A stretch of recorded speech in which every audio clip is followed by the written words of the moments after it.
Aba, wala daw alam ang Pangulong Marcos na ibinulgar ni Manong Manny Bonoan ng DPWH na leadership fund para sa lahat ng mga senador. Aris number 14, Let Narciso please come in, Miss Let. Lakay, Miss Thea, dumistansya ang Malacanang sa sinabi ni dating DPWH Secretary Manuel Bonoan tungkol sa umunay leadership fund ng mga senador. Ayon kay Palace Press Officer Claire Castro, walang nalalaman si Pangulong Ferdinand Marcos Jr. tungkol dito, lalo na kung ang usapan ay sa pagitan lang ni Bonoan at ng kanyang kausap. Sabi pa ni Castro, kung alam ni Pangulong Marcos ang naturang pondo, ay hindi niya ito kukonsintihin. Pakinggan natin si Jose Castro. Parang teacher. Kapag kayo'y nangopya, ipapaalam niyo ba sa teacher niyo?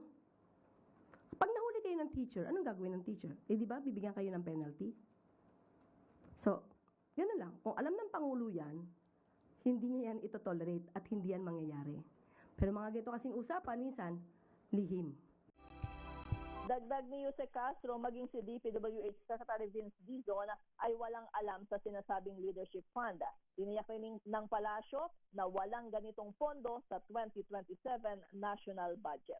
Ito si Let Narciso para sa DZRH. Una sa Pilipinas, una sa Pilipino.